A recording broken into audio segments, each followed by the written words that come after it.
What's going on, guys? Welcome back to today's video. Sunday again. I actually have my friend Adam behind the camera today. Justin he's out fishing, I think, so he should be back later this afternoon. But look, check it out. So I ended up buying a welder. Yeah, I got an ESAB. It's an AC/DC multi-process welder. So this will do MIG, TIG, and flux core and stick. So it does just about everything. We also got a tank of argon ready to go. It's sitting over there in the corner in that big old mess that I got. So what we are going to go ahead and do is open this thing up and let's see if we can get this oil pan welded by the end of the day. So I am going to practice on some junk material and just so I don't F it up, and hope that it works out. So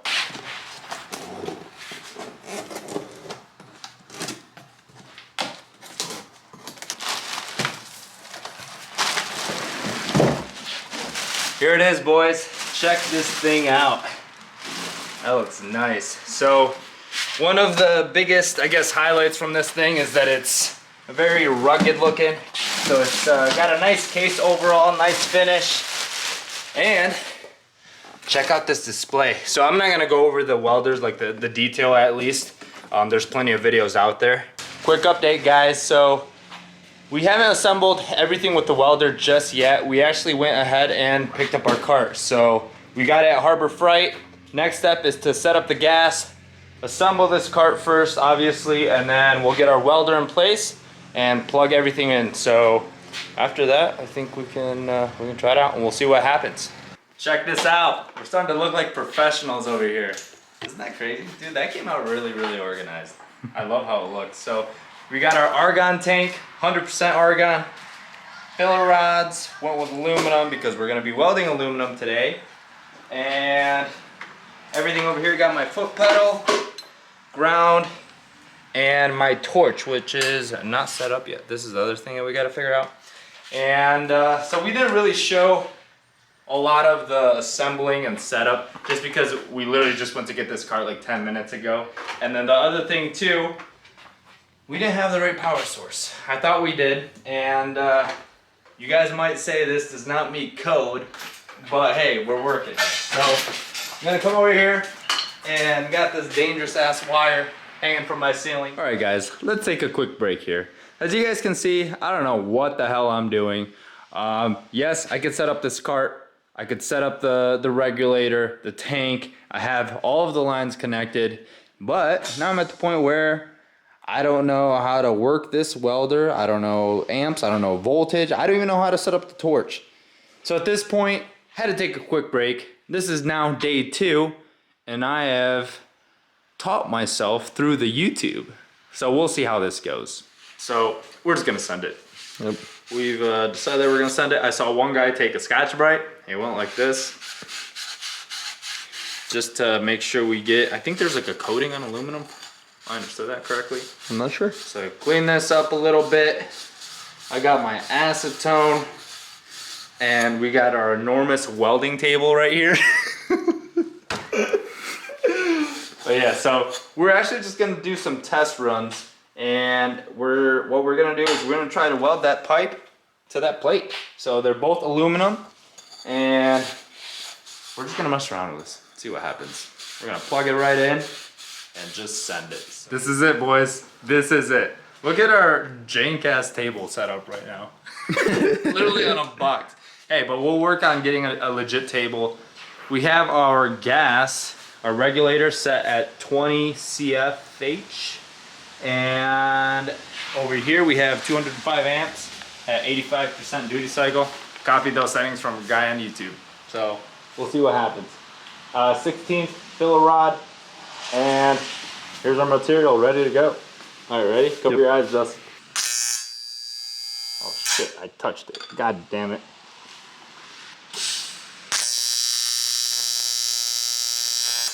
Oh shit, I moved it up. See, it won't tack, but it was doing something. It melted it a little bit. See that?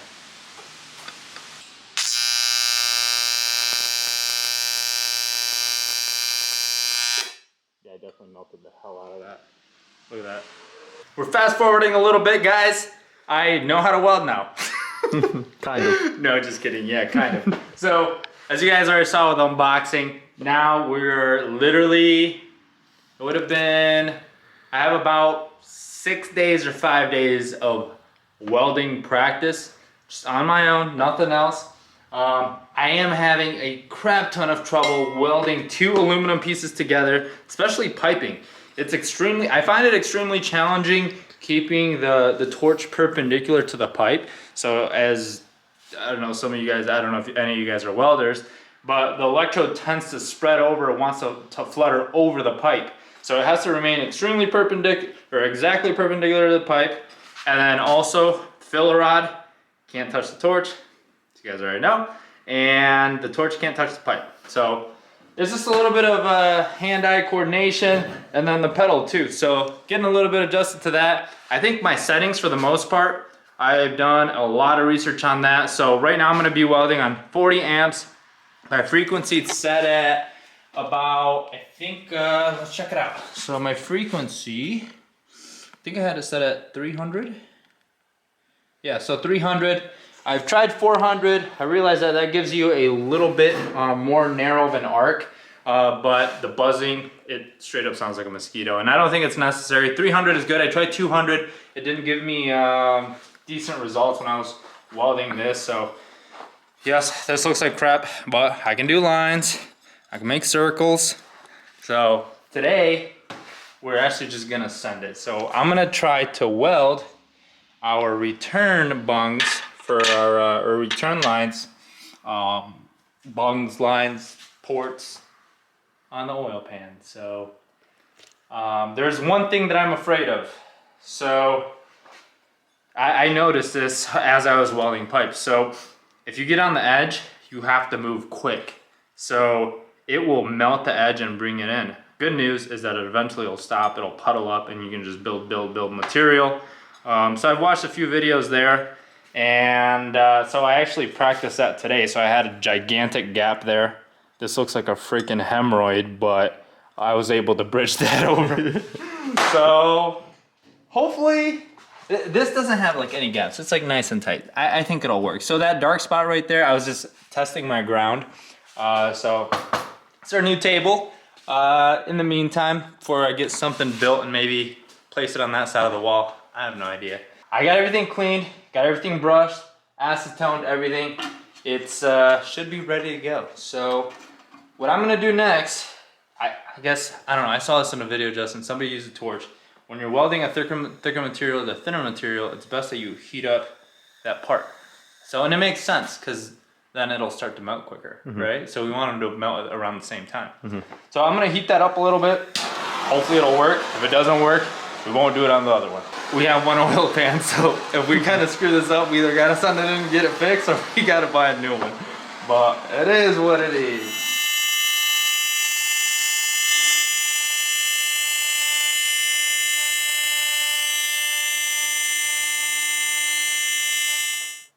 Woo! Look at that. Just don't look at this side. Look at that other side. Just kidding. No, for real though. It's welded though. Hey, it's welded. Like exactly what you said. Yep. It's welded. So, gonna explain this weld a little bit, boys. This is my first official weld on this build. So, I think she might be a little hot. Yeah. So, like I said, it doesn't look as pretty on this left side, on this side closest to us, but I was actually finessing. So I was actually finessing the amperage. So I think, what did we start at? 40 amps, 45 amps? So I started there because I was afraid of melting the sheet metal. Turns out it's a little bit thicker than I expected. It wasn't melting. The flange started melting before, or the bung started melting before the actual, the sheet metal on the oil pan. So cranked it up to 45, 50, wasn't melting. So I started adding a little bit more material, wasn't welding like I wanted it to. So eventually got to 60 amps, nice sweet spot. And that's when I started welding that backside, which came out pretty damn good. Yep. For being, I hold 6 days of aluminum welding experience. For being your first official weld, it's pretty good. I've seen something worse. I've seen worse shit on YouTube. Yeah, me not too. gonna lie. But I know I'm not a pro, guys. This is a really proud moment. I'm gonna go ahead and start over here. Okay, so the other thing too that I struggled with, I don't think I removed much of like that black finish on there. So I think it was getting a little dirty. So maybe that's why things started to clump up. I have no idea. But this side, I took a little bit more off. So we should have more clearance. We have the right amperage to begin with. So we'll see what this one looks like. We finished welding the second oil return, and let me tell you what, they look great.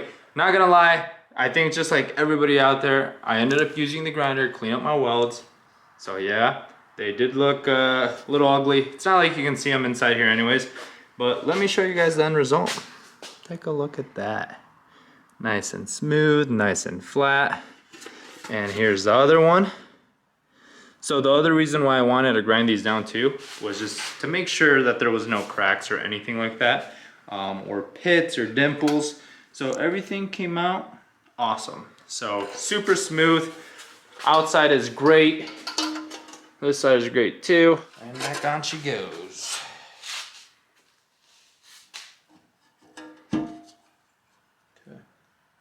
Nice. Back to normal. Yep. Here's a site we haven't seen in a couple weeks. More than a couple weeks, maybe 3 to 4 weeks. So, all because of that. Yep. Just because we didn't have a welder. So, and didn't know how to weld. But, look at that. Oil pan is back on. We got our bungs ready to go over here. Our bung holes. And thermostat, we covered that last time I think. So there's our ports now instead of coming out the side. So the idea is that we're gonna have some AN lines or 2 AN lines coming up and around and up to the heater connections, the heater hose connections. So we do have to figure out thermostat housing still.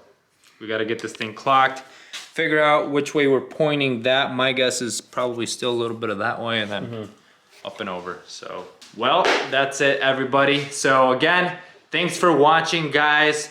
I am super excited about the channel. I am so happy now that we have a welder. So next week we definitely have a lot to do. So I think I can see us getting this engine and transmission back together and popped in the car. Hopefully, I don't think the engine has to come out anymore. I don't think so. Right? Nope. If it does, it's probably gonna be for something unexpected. I think if it does, it's gonna be for some transmission related, if anything. I think so. I don't know. We'll see. But yeah, we'll figure it out. Got sidetracked. Again, thanks for watching, guys. We'll catch you guys next week for sure. It's not gonna take 2-3 weeks anymore. So next week, see you guys then.